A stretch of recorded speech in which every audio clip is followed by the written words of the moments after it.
He built her a life, kissed her forehead every night, and never missed a mortgage payment. But when he found the email she forgot to delete, referring to him as the cuckold, he didn't cry. He didn't scream. He smiled. Because that night, he began planning something so devastating, so surgically perfect that no one would see it coming, not even her. I never thought betrayal would come quietly. But there I was, Sunday night, 11:47 p.m., sitting alone in the dark, lit only by the glow of a shared desktop screen. Reading words that detonated my entire life without a sound. The email sat there, brazen in her sent folder. Rachel had forgotten to log out of her Gmail. Our share computer, the one we use for taxes, flight bookings, photo backups. She always said she had nothing to hide. She was right. She didn't hide it. She just didn't expect to get caught. Yes, darling. I miss you, too, but I can't take the risk on Sunday in case my cuckold suspects something. Let's meet at our place on Monday at 11:00 a.m. I promise I'll let you do what you've been wanting for a long time. Cuckold, she called me that. The man who built this house brick by emotional brick. Who tucked her in when she was sick, who never looked at another woman because she was supposed to be my forever. She called me a joke and she left the proof behind like I didn't even deserve the courtesy of cover-up. But here's the thing. When pain passes a certain point, it morphs. It crystallizes. It becomes clarity. I didn't yell. I didn't confront her. I smiled and I whispered something to myself that she'd never forget. Though she didn't hear it that night. You're not going to see this coming. Life hadn't been sunshine and laughed for a while. We've been married for 8 years. She was beautiful, smart, and magnetic. I was dependable, steady, her words, not mine. Somewhere along the line, her touches got colder, her hugs shorter. She started scrolling her phone when I talked. The I love you's turned robotic. 6 months before the email. She began traveling more for work. Vague business trips, no shared itineraries. One time she lost her receipt for a hotel stay and shrugged like it was nothing. I told myself I was overthinking until that night when I saw her email messages syncing to our iPad. I didn't mean to read them at first, but one line froze me. Last night was perfect. Wish I could wake up next to you again. Mateo. Mateo. Just a name on a screen, but it stabbed like a blade. The more I looked, the more I found. Calendar events labeled client launch were really hotel check-ins. Her gym bag, men's deodorant, her meetings always ended in Venmo transfers. Small amounts sent to aliases I traced to burner accounts. But the worst, a hidden folder in her laptop, buried under work expenses, vendors, Q2 approvals. Inside, dozens of pictures.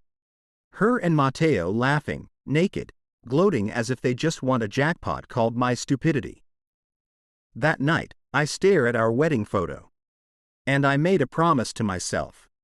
Not to get even, but to take everything she valued most and expose it to the light slowly, publicly, irreversibly. People think revenge is rage-filled, violent even. But the sharpest revenge is silent. It's surgical, and it starts with patience. On Monday morning, the day of their 11:00 a.m. meeting, I did something I hadn't done in months. I kissed Rachel on the forehead. You look beautiful today, I said. She barely looked up from her phone. Thanks, babe, she muttered, too distracted to recognize the danger in front of her. She thought she was clever, untouchable. I let her believe that. But while she was brushing on lipstick for her secret lover, I was placing cameras. 2 to be exact. One inside the fake smoke detector above our bed.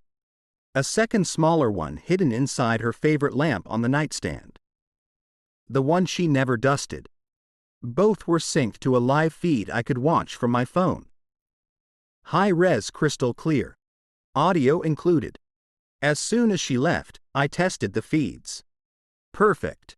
I set the recorders, wiped everything clean, and left the house, not for work, but to a nearby parking lot 2 blocks away. I waited calmly like a sniper in no rush to pull the trigger. At exactly 10:55 a.m., a sleek gray BMW pulled into our driveway.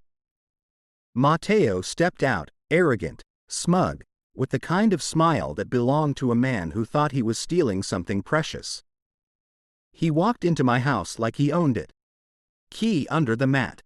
Her idea, no doubt. I watched on my phone as he walked straight upstairs. 2 minutes later, she followed. Dressed differently now. A red blouse barely buttoned. Laughter filled the audio. Then her voice.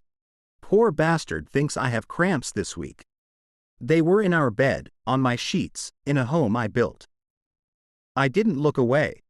I didn't feel heartbreak. Not anymore. I felt nothing but steel resolve. Step 2, Witnesses. I had texted Rachel's sister the day before.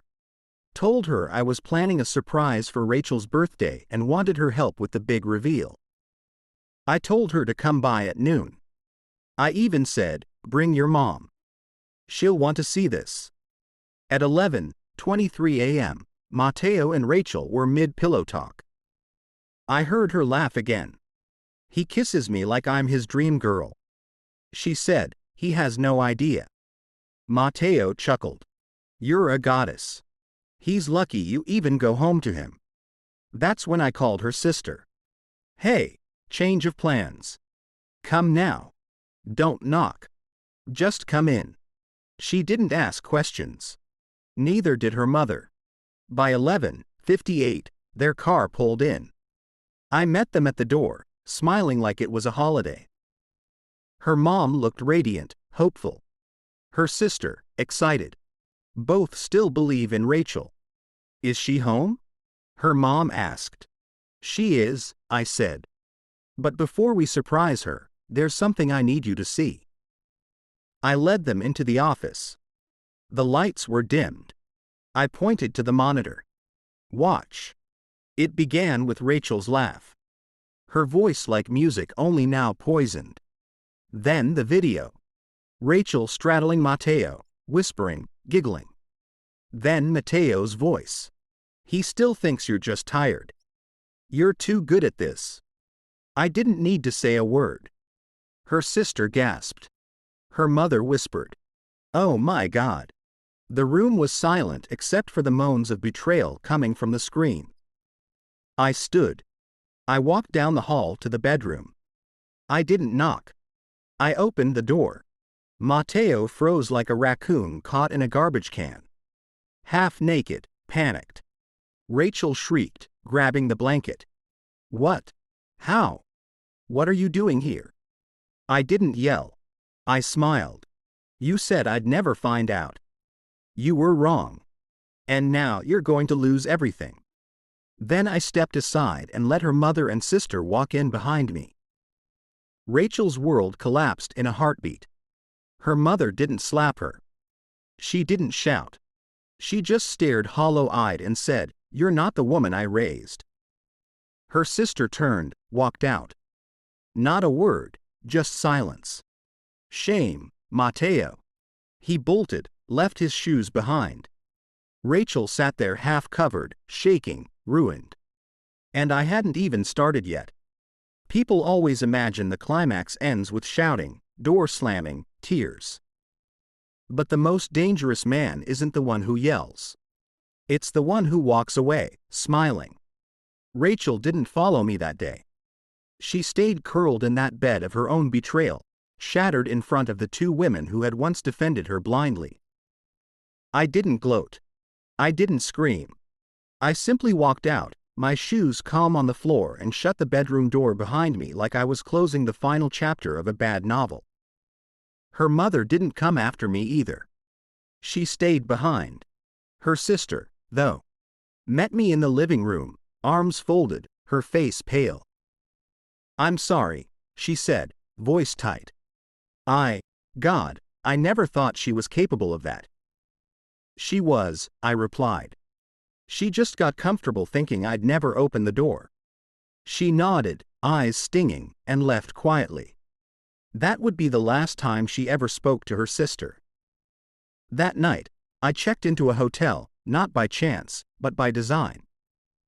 I'd booked it 3 weeks earlier, right after I installed the cameras. I knew where this was heading. I just didn't want to rush it. I wanted it timed, measured, exact. I opened my briefcase. Inside, 2 manila folders. One with printed photos.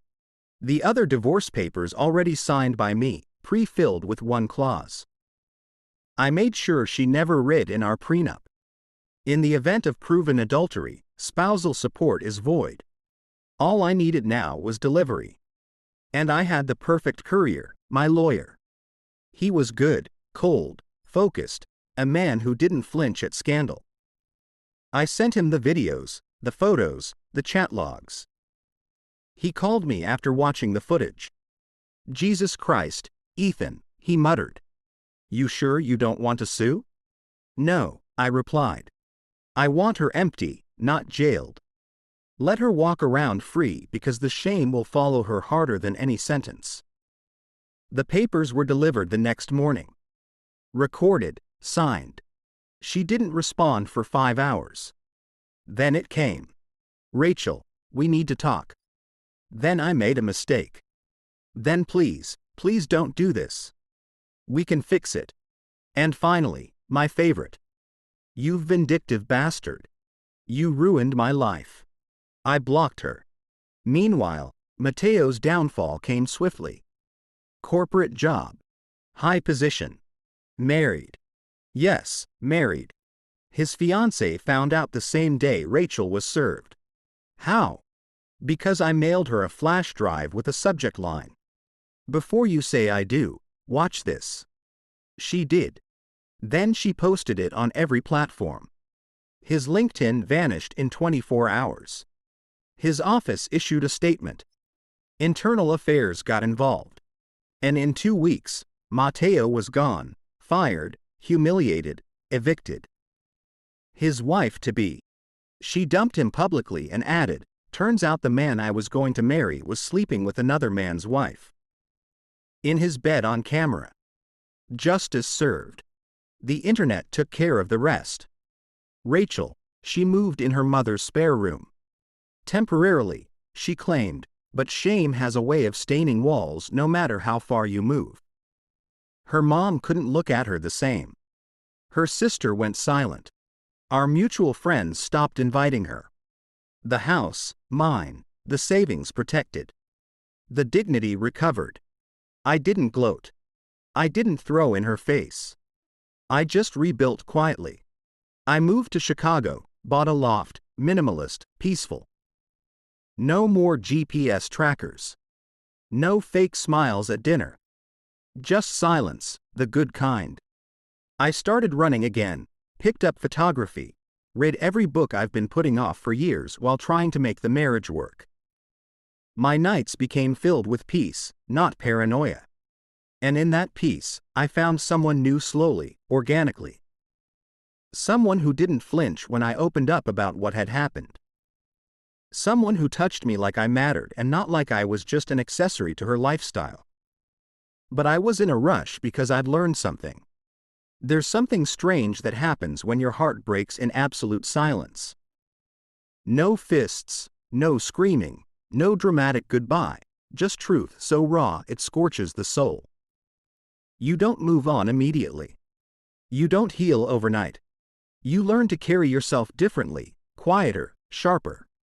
In the beginning, I woke up every morning expecting that familiar heaviness on my chest. But instead, day by day, I felt lighter. Not because I forgave her. Rachel didn't deserve that kind of mercy, but because I refused to let her pain define the rest of my life. I didn't become cold. I became aware. Chicago suited me in a way the suburbs never did. I kept a small circle. I worked out daily. I took freelance contracts that paid better than my old 9-to-5 ever did with no one to explain myself to. My creativity came back. The nights were quiet. No late texts asking, "What time are you getting home?" Just so she could plan her next lie. No more fake migraines.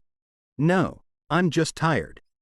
After she came home from the gym smelling like a man who wore Tom Ford, I started writing again. Stories, personal essays, even toyed with turning it all into a book under a pseudonym. The idea of helping others through their betrayals felt poetic, like reclaiming something that had been ripped away. I joined a weekend photography group, mostly older folks with DSLRs around their necks and wisdom in their eyes. That's where I met her, not Rachel. Someone new. Her name was Claire, a nurse, divorced, 2 kids, and a heart like the Midwest sky. Wide, warm, and impossibly forgiving. We didn't dive into romance. We strolled into it. At first, it was coffee after class, then photo walks. Then she started texting me when she saw things that reminded her of our conversations. Sunsets, quotes, awkward squirrels on fences. One night over wine of Morrison, I told her the whole story. Every single detail, the cameras, the emails, the confrontation. She didn't gasp. She didn't pity me. She reached across the table, touched my wrist, and said, "That's not who you are. That's just what you lived through." And for the first time, I didn't feel like a victim of Rachel. I felt like a man who had survived fire and stepped out clean. Meanwhile, word of what happened continued to trickle through old channels. I didn't keep tabs on Rachel, but updates came uninvited. Her mother had kicked her out after 3 months. Said the energy in the house had turned toxic. Her sister officially went no contact. She tried rejoining her old book club. No one replied. I didn't need to twist the knife. Life was doing that for me. She tried texting again. Different numbers. Blocked every time. Her final message came through an old mutual friend. "Tell him I'm sorry. I was stupid. I lost everything." I never replied because Rachel still didn't get it. It wasn't that she lost me. It's that I found myself. Claire and I grew close, closer than I thought I could be with anyone again. One evening, she asked if I ever wanted to remarry. I told her the truth. If I do, it won't be because I need to. It'll be because I want to. There's a difference. She smiled. Good. Then I'll say yes when you're ready. No games, no secrets, just honesty. Raw and gentle. That night, I realized something important. Revenge isn't just about exposing the liar. It's about never becoming one yourself. And in that, I had already won. A year passed.